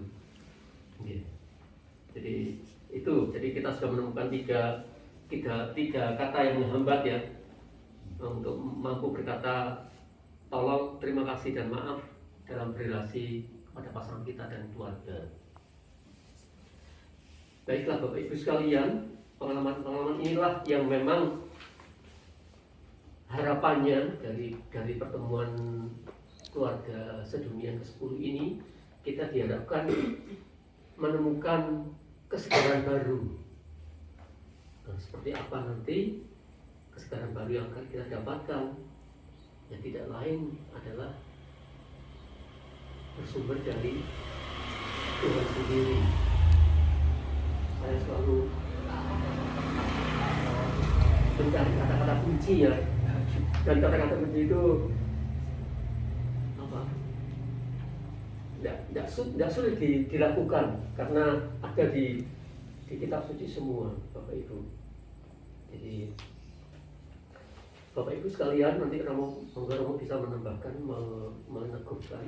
Saya hanya memberikan satu kata bahwa pengalaman-pengalaman kita berkeluarga itu diawali dari kita awal berkeluarga, menerima sakramen perkawinan, kemudian tadi sudah saya gambarkan saya bergandengan dengan pasangan saya, kemudian saya berjalan menuju altar. Di altar itu kan ada undang-undangan ya. Undang-undangan itulah cobaan-cobaan yang akan kita lalui. Lalu sekarang mau cobaan dong, kok kita masih ke sana gitu ya? Kok mau bergandengan tangan untuk menuju ke apa? Undang-undangan menerima sakramen perkawinan, dan bisa diartikan itu cobaan-cobaan hidup kita. Tapi saya juga melihat sisi positif lain bahwa setelah pencobaan pasti juga nanti ada apa istilahnya, Tuhan merenda dengan keindahan di balik itu. Jadi saya hanya mengatakan bahwa pencobaan-pencobaan yang kamu alami adalah pencobaan-pencobaan yang biasa, yang tidak melebihi kekuatan manusia, sebab Allah setia, dan karena itu Ia tidak akan membiarkan kamu dicobai melampaui kekuatanmu. Pada waktu kamu dicobai, Ia akan memberikan kepadamu jalan keluar, sehingga kamu dapat menanggungnya. Dan kata-kata ini juga dari kutipan kitab suci ya, dari Korintus bab 10 ayat 13. Jadi kita sebenarnya mempunyai kekuatan yang hanya satu, kekuatan dari Allah kita sendiri, karena Allah yang setia. Dan kemudian kalau kata kunci dari pertemuan yang ke-6 tadi lupa nggak saya sampaikan, itu hormatilah ayahmu dan ibumu. Ini adalah suatu perintah yang penting, seperti yang nyata dari janji ini, supaya kamu berbahagia dan panjang umurmu di bumi. Itu dari Efesus bab 6 ayat 2-3. Demikian, semoga Romo nanti bisa lebih meneguhkan kita semua. Romo, selamat persilahkan Romo. Terima kasih atas kesempatan, saya singkat saja. Dari pertemuan yang ke-6 dan yang ke-7, kaum lansia dan 3 kata kunci tadi. Jadi di pertemuan ini kan kita membahas tentang dokumen yang ditulis oleh Paus Fransiskus Amoris Laetitia, Sukacita Kasih. Dan saya punya bukunya, dokumen resminya. Nah, tadi yang semua yang dijelaskan di situ, tema-tema semuanya ada di dalam sini. Lalu saya kutip saja apa yang dikatakan oleh Paus Fransiskus tentang tema yang ke-6 ini. Di tema yang ke-6, kaum lanjut usia. Nah, Paus Fransiskus kemudian memulai dengan ayat kitab suci ini dari Mazmur 71 ayat 9. Kata-kata ini bagus. Dia bilang begini: janganlah membuang aku pada masa tuaku, janganlah meninggalkan aku apabila kekuatanku habis. Sekali lagi Paus Fransiskus mengutip kata-kata dari Pemazmur bab 71 ayat 9. Janganlah membuang aku pada waktu masa tuaku. Janganlah meninggalkan aku apabila kekuatanku habis. Lalu dia tulis, ini adalah seruan kaum lanjut usia yang takut dilupakan dan diabaikan. Nah ini jadi yang lanjut usia tuh dia takut karena pada suatu ketika dia akan ditinggalkan, dia akan diabaikan. Dan benarlah kata-kata Paus Fransiskus ini bahwa ketakutan, kecemasan orang tua ini terbukti. Nah terbuktinya adalah banyak contoh, kemudian dibuat di situ adalah salah satu contoh yang paling sederhana adalah anak-anak muda sekarang, orang tua sekarang, bapak ibu sekarang membangun rumah dengan sangat bagus, sangat mewah, tapi ternyata anak mereka, orang tua, oma opa mereka itu ditaruh di panti jompo. Nah itu contoh yang paling sederhana. Itu mereka ini tadi Paulus bilang, keinginan orang tua itu terabaikan. Mereka ini takut diabaikan dan dilupakan. Nah memang benar mereka dilupakan. Coba kita lihat di panti jompo. Di situ ada banyak orang tua tinggal di situ. Dan yang menyedihkan adalah pada hari Minggu, pada saat kunjungan di panti jompo itu ada orang tua datang, bapak mama sama anak-anak datang dengan mobil yang bagus, kemudian mereka sampai di depan panti jompo bisa ketemu sama Bapak Tukijan. Oh iya Bapak Tukijan, siapa Bapak Tukijan? Oh itu bapakku. Nah, jadi antara mobil bagus dengan anak-anak datang ternyata mengunjungi bapaknya yang ada di dalam panti jompo sana. Dan rumahnya itu bagus sekali, rumahnya bagus. Kenapa menitipkan orang tua di panti jompo? Lalu jawaban mereka adalah mereka terbeban dengan orang tua yang sudah tua. Jadi tidak bisa buat apa-apa, kita harus dikasih makan, ya akhirnya ya sudah dikasih panti jompo. Atau contoh yang paling sederhana adalah di rumah kemudian orang tua itu disewakan seorang pembantu, lalu pembantu itu yang kasih dia makan, kasih dia pampers dan lain-lain sebagainya. Padahal dia lupa bahwa waktu dulu kita kecil, nah orang tua kita ini yang cepat pantat kita dan lain-lain sebagainya. Nah sekarang dia sudah tua, dia butuh itu? Tidak. Nah itu yang terlupa. Maka Paus Fransiskus dia bilang yaitu inilah ketakutan dari mereka yang terabaikan. Nah disitu baru refleksi yang paling mendalam adalah memang mereka yang bilang kalau ya itu dia kan diurus di sana di panti jompo. Ya benar diurus, tapi disitulah orang yang mengurus itu kan dia dibayar, jadi sudah dia mau kasih makan ya enak tidak enak ya sudah, yang penting kau sudah dibayar, sudah melayani. Beda dengan satu potong ikan kecil diberikan oleh seorang anak kepada mamanya. Wah itu terasa sangat indah, sangat enak ketimbang orang lain yang kasih makan. Tapi tadi itu ketika kita kecil orang tua kita kasih makan. Saat mereka tua kenapa kita tidak kasih makan mereka, kasih orang lain yang berikan mereka makan. Nah itulah yang Fransiskus katakan, dia ulang-ulang bahwa inilah yang ditakutkan oleh orang tua, bahwa mereka akan dilupakan dan diabaikan pada waktu mereka tua. Lalu di situ di dokumen ini kemudian Paus Fransiskus dia kemudian mengutip ini, Santo Yohanes Paulus kedua. Paus Yohanes Paulus kedua meminta kita untuk memperhatikan posisi kaum lanjut usia di dalam keluarga, karena terdapat budaya di mana itu orang-orang mulai merupakan orang tua.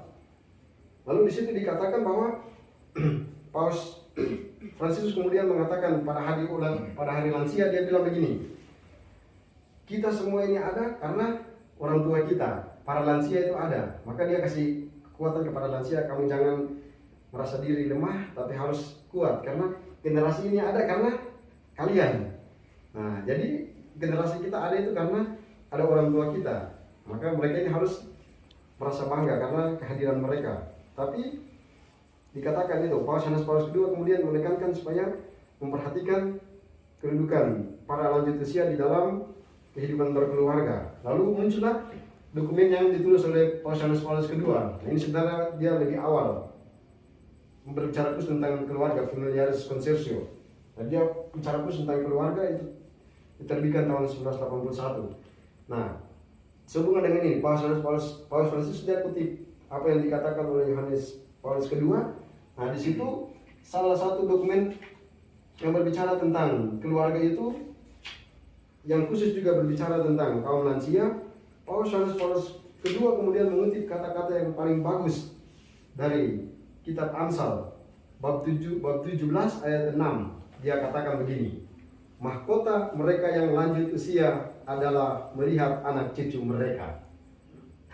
Jadi yang mereka berhubungan dengan apa yang dikatakan Paus Fransiskus tadi, ketakutan dari orang tua adalah akan ditinggalkan dan diabaikan. Nah, maka Yohanes Paus kedua katakan sebenarnya apa yang diinginkan oleh orang tua yang lanjut usia adalah melihat anak cucu mereka. Jadi mereka lihat kalau di kamar kemudian cucu-cucu datang bermain sama mereka. Nah, itu yang diinginkan. Sehingga mereka tidak boleh tinggal di panti jompo. Mereka harus tinggal di sini supaya bisa bermain dengan cucu mereka.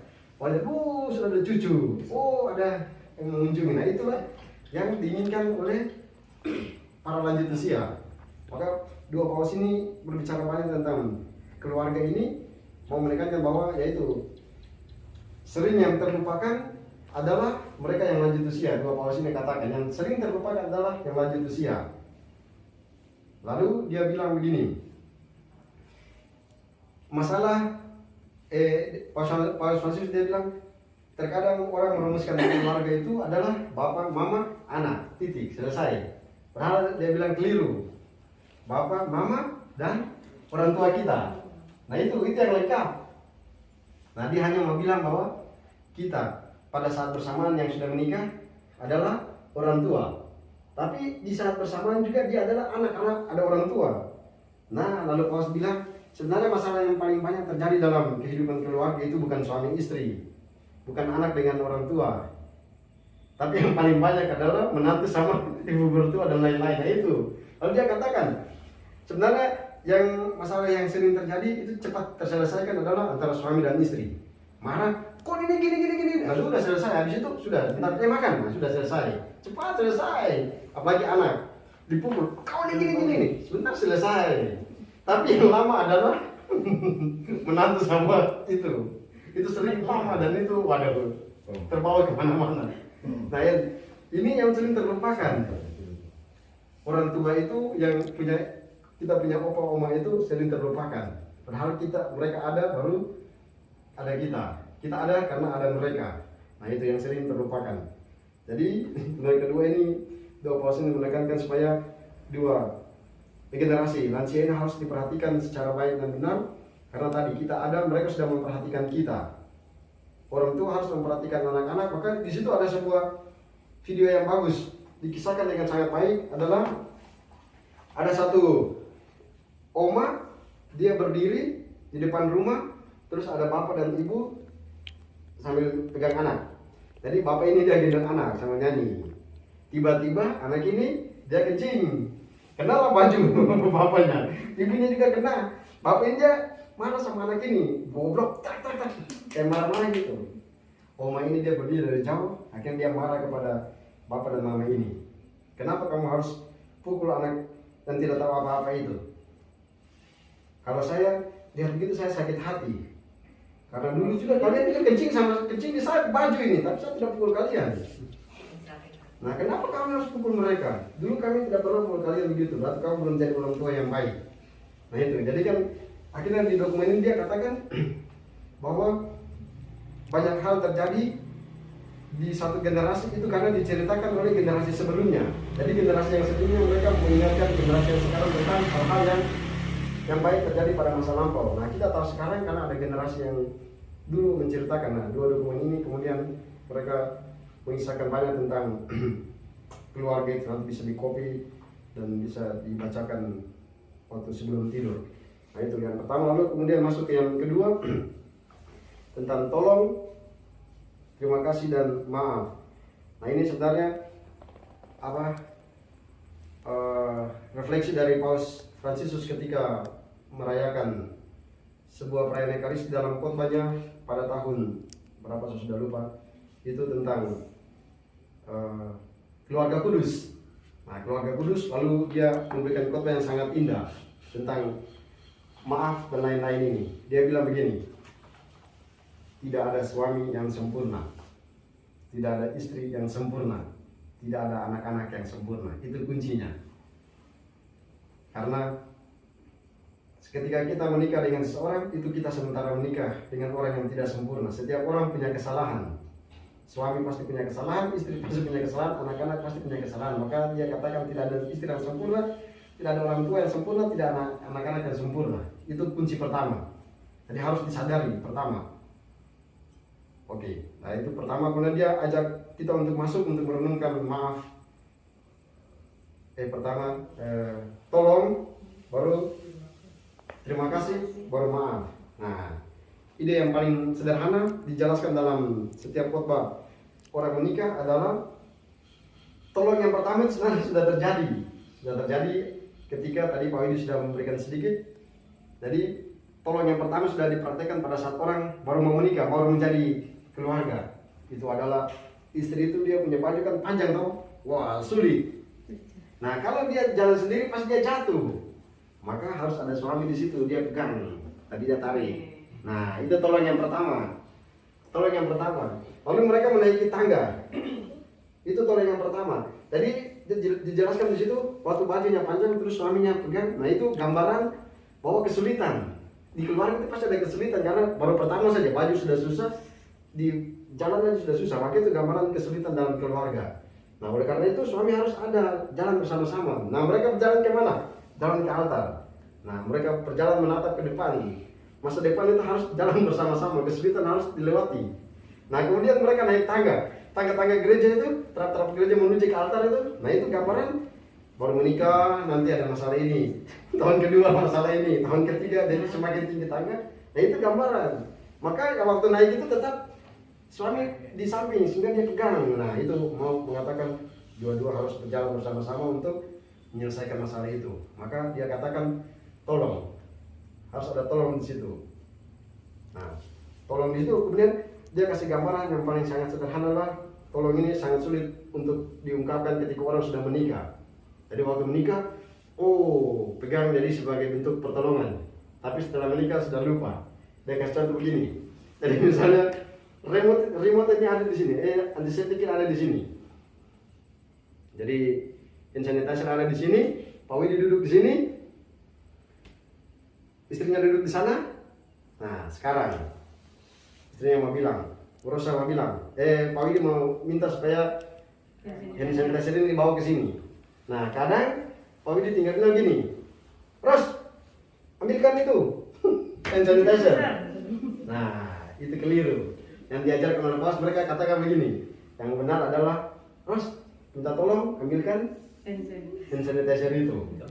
Kenapa dibilang tolong? Karena di situ dia katakan, loh kalau cuma bilang gini, Ros itu hand sanitizernya, itu adalah perintah dari seorang atasan kepada bawahan, perintah dari seorang majikan kepada anak buahnya, ambilkan itu. Tidak bisa, dia ini bukan majikanmu atau bukan anak buahmu, dia adalah pasangan hidupmu, tolong. Nah itu, jadi yang paling sederhana, tolong. Jadi harus dimulai dengan kata tolong terlebih dahulu. Nah itu tolong. Lalu dia mengatakan banyak persoalan terjadi dalam keluarga, maka suami istri harus tolong menolong. Anak-anak harus tolong menolong dalam keluarga. Nah, itu T yang pertama. Lalu terima kasih. Nah terima kasih itu Paus katakan dalam khotbah itu keluarga itu menerima banyak berkat, sehingga sedikit atau banyak harus bilang terima kasih, puji Tuhan, hari ini kita bisa makan, hari ini kita bisa jalan-jalan, hari ini kita bisa dapat uang sedikit. Nah, Paus katakan harus bilang terima kasih, karena kalau tidak bisa bilang terima kasih, maka dia cemburu dengan tetangga sebelah. Wih, mereka punya mobil, masa kita cuma sepeda motor. Nah itu, karena tidak bisa terima kasih, kita bilang, wih, masa mereka punya mobil, kita tidak. Sudah bersyukur saja, hari ini memang Tuhan kasih kita begini, ya sudah terima. Masa mereka makan ayam goreng, kita cuma makan tempe tahu.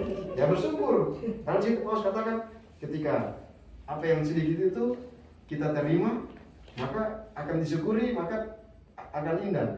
Kalau Bu Titi cuma masak tempe tahu, tapi kita yang makan itu dengan penuh sukacita, maka biarpun tempe tahu tapi terasanya indah. Ketimbang ya biar punya mobil yang banyak tapi yo tidak menikmati, ya percuma. Maka karena tidak bersyukur. Kalau tidak bersyukur sehingga beli satu ya. Ya yang bersyukur adalah sudah, yang penting harinya ada. Nah itu, jadi sedikit atau banyak ya harus bilang terima kasih.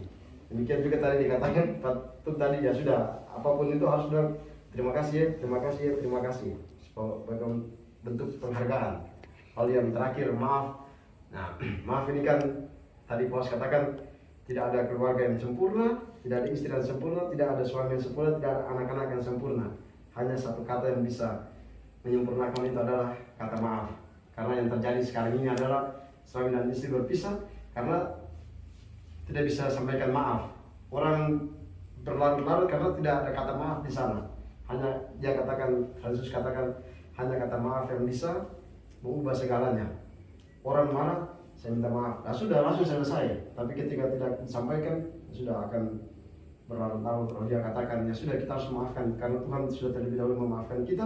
Kita juga pasti punya kesalahan. Hari ini kita maafkan orang, besok juga kita buat kesalahan dan kita juga minta maaf kepada orang. Nah, jadi pada saat dia katakan, pada saat kita melakukan kesalahan, kita masuk ke orang memaafkan kita. Nah, sekarang kalau orang buat salah terhadap kita, kita juga harus berani memaafkan itu. Ya, memang tadi katakan sulit, tapi itulah. Dia katakan pada akhirnya, ketika memaafkan, hidup kita menjadi bebas. Nah, itu kuncinya.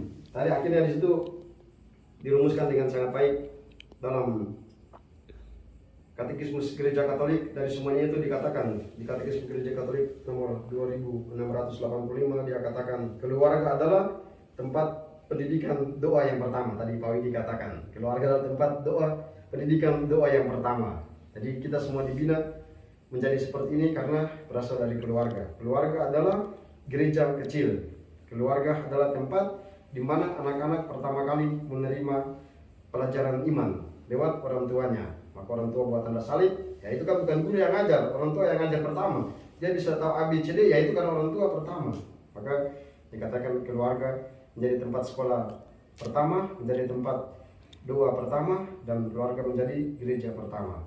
Nah, sehingga dari ini semua semoga menjadi inspirasi bagi kita sekalian untuk yaitu melakukan seperti yang diharapkan oleh bapak-bapak kita yang dua paus ini, sehingga keluarga kita menjadi baik, tapi berani menerima, berani memaafkan, sehingga semuanya bisa bahagia. Terima kasih. Terima kasih Romo. Bapak Ibu sekalian, semoga peneguhan dari Romo dan upaya-upaya usaha kita juga akan mendapatkan rahmat dan kekuatan dari Tuhan sendiri. Semoga Tuhan memberkati. Amin. Romo serta Bapak Ibu sekalian, marilah kita bawa semua ungkapan yang sudah kita terima pada malam hari ini lewat sabda Tuhan, kita ungkapkan dalam doa-doa yang sederhana, dan semoga Tuhan mengabulkan doa-doa kita. Allah Bapa di surga, terima kasih kami haturkan kehadapan-Mu karena Engkau sudah mengantar kami ke tempat keluarga Bapak lebih jeli untuk mendengarkan sabda-Mu. Bapak, betapa banyak hal kami harus belajar, betapa banyak hal kami harus berani dengan rendah hati mengakui bahwa kami ini masih lemah dan sering berdosa. Maka pada kesempatan yang indah ini, dengarkanlah doa-doa kami, maka dengan demikian keluarga kami akan menjadi keluarga yang benar-benar mencerminkan dan menyinarkan keindahan dari Engkau sendiri. Kami mohon. Ya Allah, Tritunggal Maha Kudus, puji dan syukur kami Tuhan kepadamu karena rahmat yang Kau berikan kepada kami, sehingga kami boleh berkumpul di tempat ini untuk memuliakan dan memuji nama-Mu.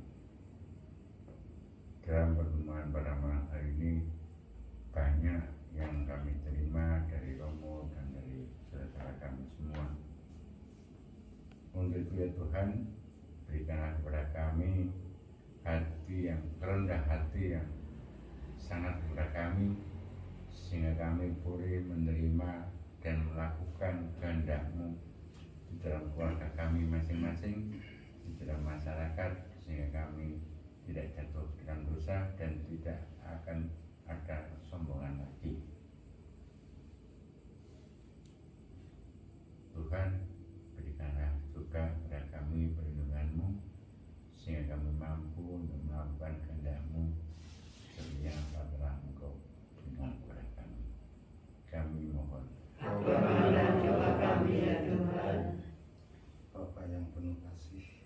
malam hari ini kami mengaturkan terima kasih dan bersyukur padamu sehingga kami masih boleh bersama-sama untuk menyampaikan apa yang menjadi hidup kami selama dalam rumah tangga ini, karena kami selalu menghadapi liku-liku hidup yang sekiranya menyimpang dari ajaranmu.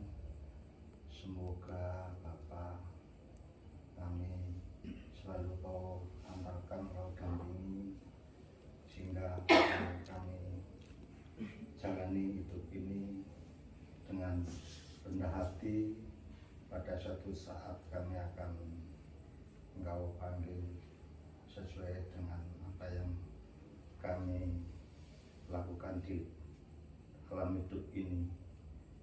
Ya Bapa, semoga kami selalu menyadari segala kesalahan apa yang kami perbuat, dan kami nanti berani untuk menyampaikan mohon maaf dan terima kasih kepada keluarga kami ini, sehingga kami selalu akan mengabdi dan melayani kepada kami mohon. Jangan meninggalkan kami ya Tuhan.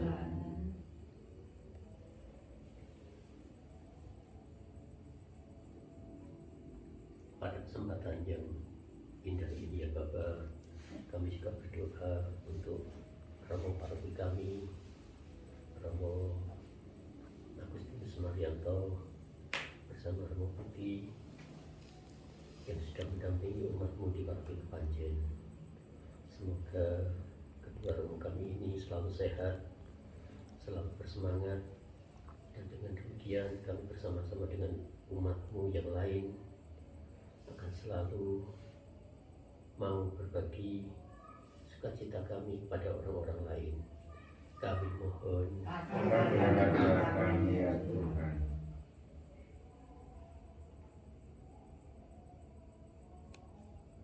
demikianlah ya Bapa, doa-doa ungkapan iman, doa-doa permohonan, serta doa-doa yang Engkau sendiri tahu bahwa kami belum bisa mengungkapkannya. Semoga malam hari ini menjadi malam yang penuh berkat, karena Engkau sendiri hadir bersama kami, bersama umatmu di paroki, umatmu di lingkungan Santo Fransiskus Xaverius ini. Maka dengarkanlah doa-doa kami dan kabulkannya, kabulkanlah dan pengantara kami. Marilah kita doakan bersama-sama doa yang diajarkan oleh Tuhan Yesus sendiri kepada kita. Bapa kami yang ada di surga, dimuliakanlah namamu, datanglah kerajaanmu, jadilah kehendakmu di atas bumi seperti di dalam surga. Berilah kami rezeki pada hari ini, dan ampunilah kesalahan kami, seperti kami mengampuni yang bersalah kepada kami, dan janganlah masukkan kami ke dalam pencobaan, tetapi bebaskanlah kami dari yang jahat. Amin. Ya Bapa, pada kesempatan ini kami akan mengakhiri katekese yang sudah kami laksanakan, mulai katekese pertama hingga katekese ke-7. Semoga apa yang kami sharingkan pada saudara-saudara kami ini akan membuahkan hasil yang berlimpah. Dengan demikian kami akan semakin bersemangat, semakin bersukacita karena sendiri yang hadir dalam hati kami untuk mendukung usaha-usaha kami. Semuanya ini kami mohon dengan perantaraan Kristus Tuhan kami. Amin. Bapak Ibu yang terkasih, dengan demikian pendalaman materi ke-6 dan ke-7 dan seluruh rangkaian materi mulai pertama yang dimulai beberapa minggu yang lalu hingga malam hari ini dapat kita sudahi, dan kita bersyukur karena Tuhan sendiri yang menuntun langkah-langkah hidup kita. Marilah berdoa. Allah Bapa yang Maha Kuasa, terima kasih tidak dapat kami ungkapkan karena rasa syukur kami.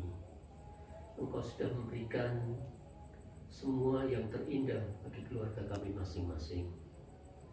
Engkau sudah memberikan banyak hal yang tidak dapat kami maknai kedalaman cintamu kepada keluarga kami. Tuhan, semoga semua sharing yang sudah kami ungkapkan, mulai sharing pertama hingga sharing terakhir pada malam hari ini, benar-benar makin menguatkan keluarga kami masing-masing, sehingga dengan demikian Engkau sendiri yang meraja di dalam keluarga kami. Dengan demikian iman kami semakin kau teguhkan. Dengan demikian kami semakin dapat memberikan hal-hal kebajikan kepada lingkungan sekitar kami. Bapa di surga, kini kami hendak menyudahi sharing dan ungkapan-ungkapan rasa terima kasih kami atas berkat keluarga. Kami mohon pendampingan-Mu, kami mohon kekuatan penyertaan-Mu, dan untuk itu kami mohon berkat melewati imam kami. Saudara-saudara terkasih, kita mengakhiri sharing katekesi keluarga kita dengan mendoakan satu kali Salam Maria sebagaimana mujizat dalam peristiwa perkawinan di Kana yang terjadi atas permintaan Bunda Maria. Kita juga mohon supaya Bunda Maria juga menghadirkan mujizat yang sama dalam kehidupan keluarga kita masing-masing, sehingga persoalan hidup di dalam keluarga kita masing-masing bisa terpecahkan oleh karena kehadiran Tuhan Yesus dan Bunda Maria dalam keluarga-keluarga kita. Bunda Maria, kami serahkan keluarga-keluarga ini ke dalam tangan kemurahan kasih-Mu, semua yang berada di lingkungan Franciscus Xaverius, keluarga-keluarga baik yang saat ini hadir maupun yang belum sempat hadir, semoga Kau berkati dan rahmati mereka. Salam Maria, penuh rahmat. Terpujilah Engkau di antara wanita, dan terpujilah buah tubuhmu Yesus. Santa Maria, Bunda Allah, doakanlah kami yang berdosa ini, sekarang dan waktu kami mati. Amin. Tuhan bersamamu Dan bersama rohmu. kita sekalian bersama keluarga-keluarga di lingkungan Franciscus Xaverius dimanapun mereka berada, harapan pergumulan mereka semua senantiasa Kau jaga dan Kau lindungi. Anak-anak dalam keluarga, para lansia, ibu dan bapak, keluarga-keluarga mereka senantiasa Kau jaga, Kau lindungi dan Kau berkati. Dan juga kami semua yang hadir dalam pertemuan-pertemuan sejak pertama sampai terakhir ini, dan juga satap malam kami pada malam hari ini Kau berkati dan Kau rahmati, dan berkati turun dan tinggal atas kami sekalian, dalam nama Bapa dan Putra dan Roh Kudus. Amin. Terima kasih. Terima kasih. Berikan kesesuaian pada kami semua. Untuk selanjutnya kita makan malam ini. Malam hari bukan malam mainan, Romo. Bapak tadi kan udah mau bawa salib kan salib apa meninggal enggak Sudah dibawa anaknya tadi. bawa anaknya oh pak takon Pakai baju batik.